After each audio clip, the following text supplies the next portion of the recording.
ایک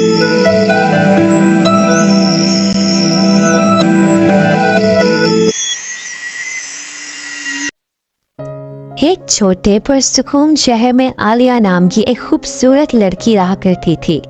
عالیہ اپنی ماں کی آنکھ کا تارا تھی۔ اس کی ماں آمنہ ایک محنتی اسکول ٹیچر تھی جو اپنے طلباء سے بہت پیار کرتی تھی اور اپنے ساتھیوں کی بے انتہا عزت کرتی تھی۔ آمنہ کی زندگی ہمیشہ اپنی بیٹی کے گرد گھومتی تھی۔ عالیہ کے والد ان دونوں کو بہت عرصہ پہلے چھوڑ کر جا چکے تھے، جس کی وجہ سے آمنہ نے اپنی بیٹی کو اکیلے پالا اور اپنی زندگی اپنی بیٹی کے لیے وقف کر دی۔ تمام مشکلات کے باوجود آمنہ اور عالیہ نے خوشی سے بھرپور زندگی گزاری۔ ان کے پاس ایک چھوٹا سا گھر تھا جو محبت اور سکون سے بھرا ہوا تھا۔ آمنہ اپنی تھکاوٹ سے بے نیاز ہو کر اپنی بیٹی کے لیے کام کرتی رہتی تھی تاکہ عالیہ کو ہر وہ چیز دستیاب ہو جس کی وہ خواہش کرتی ہے۔ جیسے جیسے عالیہ بڑی ہوئی، اس کو اپنی ماں کی قربانیوں کا احساس ہوا اور اس نے اس بات کا عزم کیا کہ وہ ضرور اپنی ماں کو راحت پہنچائے گی۔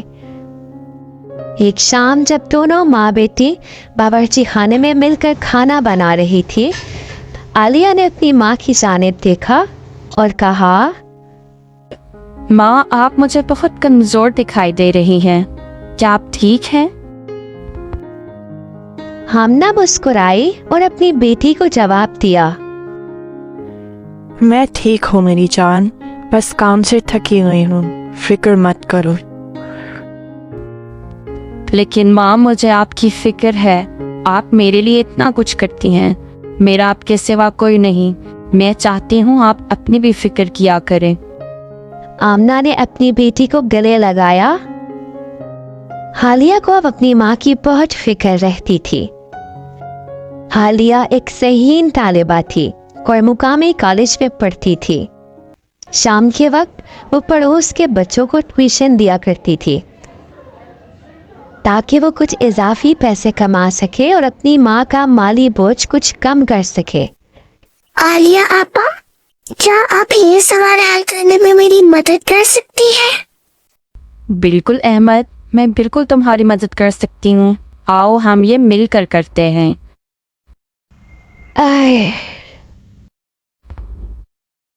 ماں، چلے میرے ساتھ، ہم ڈاکٹر کے پاس چلتے ہیں، آپ کافی دنوں سے مجھے ٹھیک نہیں لگ رہی۔ اسے اپنی ماں کی طبیعت کچھ ٹھیک نہیں لگ رہی تھی۔ عالیہ کی بات سنتے ہی اس کی ماں اٹھ کر بیٹھ گئی۔ عالیہ، میں تمہاری فکر کی قدر کرتی ہوں، لیکن بیٹا میں ٹھیک ہوں۔ اچھا، میں وعدہ کرتی ہوں اگر مجھے اپنی طبیعت ٹھیک نہ لگی تو میں ڈاکٹر کے پاس چلی جاؤں گی۔ تم بس اپنی پڑھائی پر توجہ دو۔ عالیہ کو نہ چاہتے ہوئے بھی اپنی ماں کی بات ماننا پڑی، لیکن اس کے دل میں کچھ چبھن سی تھی، اس کے دل کو سکون نہیں مل رہا تھا۔ ایک صبح جب عالیہ جاگی تو اسے اس کی ماں باہر نظر نہیں آئی، وہ ابھی تک اپنے بستر میں ہی تھی۔ اس نے آہستہ سے آمنہ کو جگایا، لیکن آمنہ نے کوئی جواب نہیں دیا۔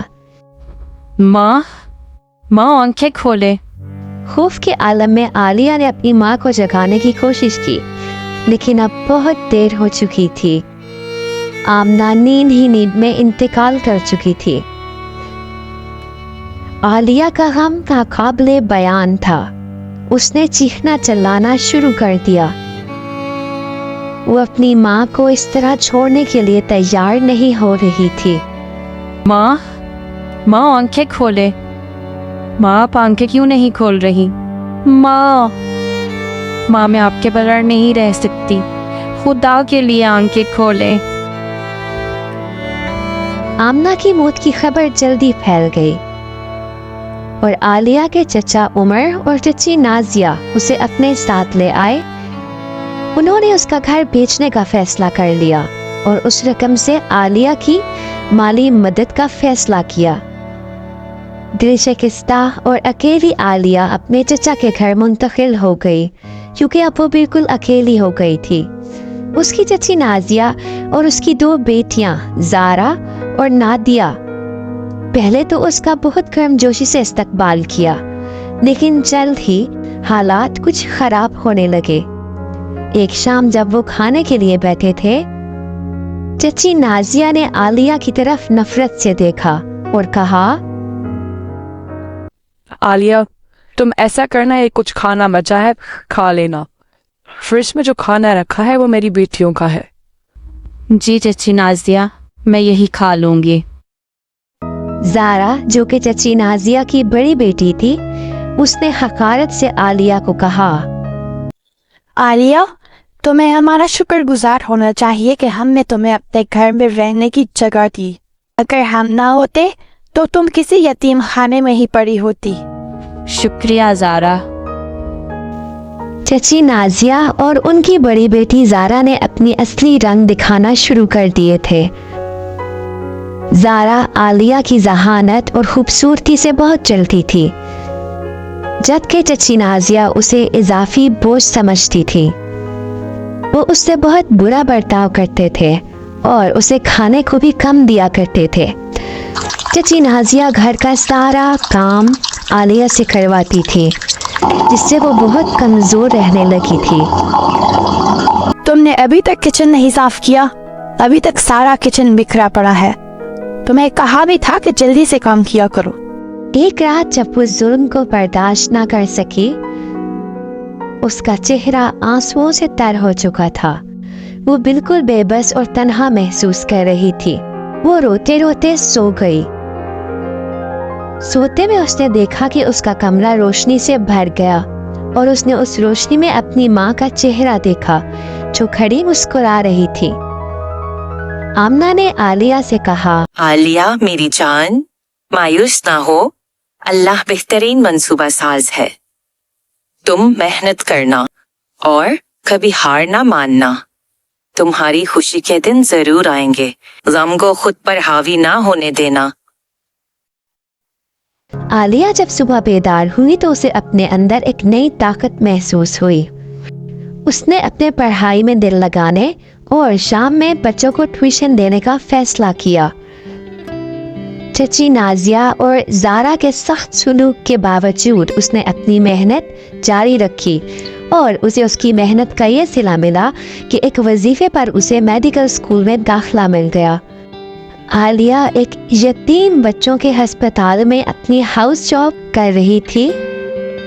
ایک دن ایک باوقار خاتون مسز فریدہ یتیم خانے کا دورہ کرنے آئیں، جہاں انہوں نے عالیہ کو رضاکارانہ طور پر کام کرتے دیکھا۔ انہیں عالیہ بہت پسند آئی۔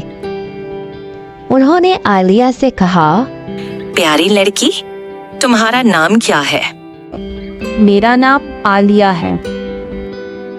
مجھے تم میں بہت پوٹینشیل نظر آتا ہے، کیا تم میرے یتیم خانے کے ہسپتال میں کام کرنا پسند کرو گی؟ مجھے آپ کے ہاسپٹل میں کام کر کے بہت فخر محسوس ہوگا۔ اب عالیہ مسز فریدہ کے یتیم بچوں کے ہسپتال میں کام کرنے لگی تھی۔ مسز فریدہ عالیہ کی تربیت سے بہت متاثر تھی۔ انہوں نے عالیہ کو اپنی بیٹی بنانے کا فیصلہ کیا۔ عالیہ نے مسز فریدہ کی مدد کی وجہ سے اپنی میڈیکل کی تعلیم جاری رکھی اور بالآخر بچوں کی ایک ماہر اور مشہور ڈاکٹر بن گئی۔ میرا بیٹا آ گیا۔ مسز فریدہ کا بیٹا باہر سے پڑھ کر آ چکا تھا۔ کیسے ہو میری جان؟ میں ٹھیک ہوں ماں، آپ کیسی ہیں؟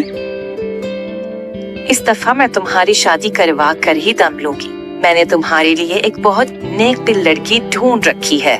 آپ کی پسند لاجواب ہوگی ماں، مجھے آپ پر فخر ہے۔ مسز فریدہ کے دل میں ایک خواہش جاگی۔ وہ عالیہ کو اپنی بہو کے طور پر دیکھنا چاہتی تھی۔ جب مسز فریدہ نے عالیہ سے اس متعلق بات کی، وہ عالیہ نے اپنی زندگی کا فیصلہ ان کے ہاتھ میں دے دیا۔ مسز فریدہ نے اپنے بیٹے اور عالیہ کی شادی طے کر دی تھی۔ آج ان دونوں کا نکاح تھا۔ مولوی صاحب عالیہ سے پوچھ رہے تھے، عالیہ بنت اصغر،